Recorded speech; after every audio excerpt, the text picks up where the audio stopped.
have been asking me lately what to do after you finish writing your book. And I've also gotten a lot of questions about just how I got involved in the publishing world in general. Seriously, do I have, like, one eyebrow is taller than the other and it's throwing me off? I don't mess with them. This is a natural phenomenon, people. I have always been a writer. I love it. It's so hard. I've always been a huge reader, and I think I was kind of born to do both. My dad is a writer, and so I always kind of just wanted to be like him. And I can remember, like, a couple times in my life where I, like, wanted a cat or some stupid animal, and I would, like, write a short story for my parents, telling them, like, why I, for real, deserved this animal. And sometimes I would even, like, do a slideshow to go along with it, so I was probably also born to do, like, school presentations. The real writing love for me kind of started when I was in middle school. We used to have to start writing little short stories in English, and everyone else was, like, totally pissed. And for me, it was a dream come true to be able to sit in class and write stories and poems and things, and I felt like I was pretty good at it. But now, looking back, those things are just terrible. Just like this eyebrow. Nope, this eyebrow.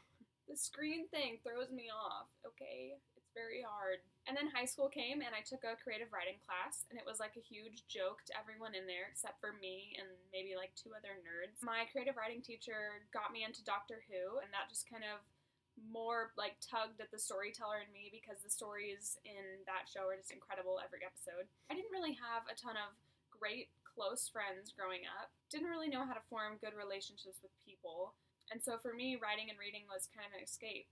But I didn't think that I was ever going to do it for a career. And a lot of you know this about me, but some of you new ones might not. I had dealt with chronic fatigue issues for several years.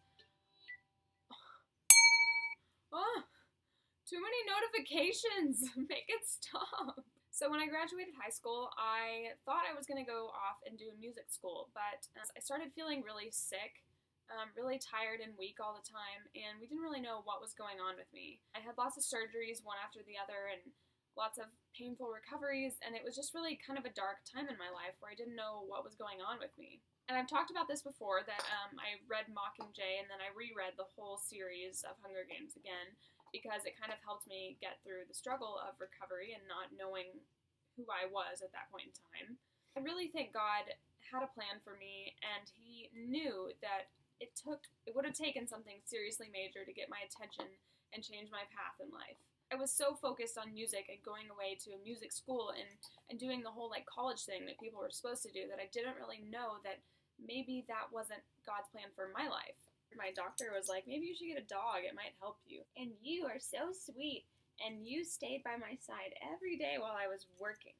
So my dad came in and started talking to me, and he was like, Lindsay, why don't you try writing? I started writing, and then I realized I kind of couldn't stop. It was like this amazing thing to be able to be laying in bed kind of creating these like brand new worlds, and I felt like I was happy and I was doing something with my life.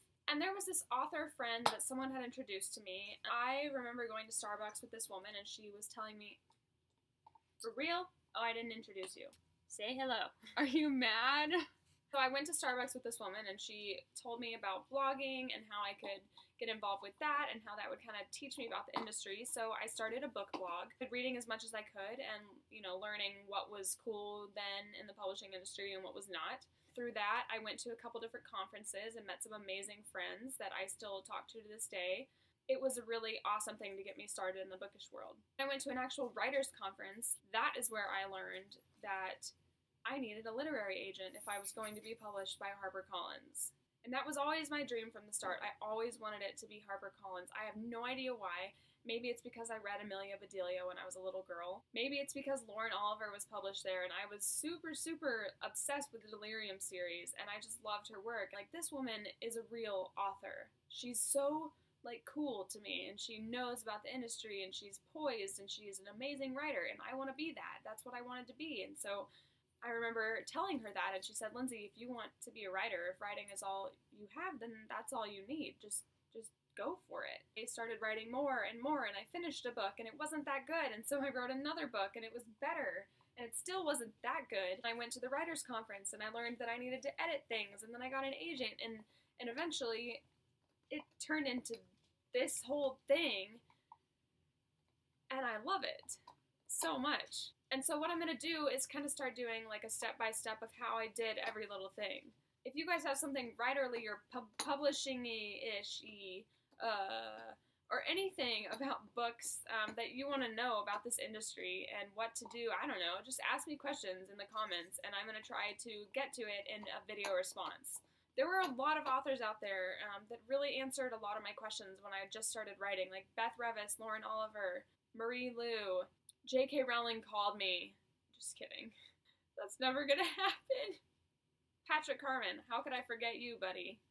And so now that I have like 2 books out, I know I'm not awesome at knowing things. I want to help you guys.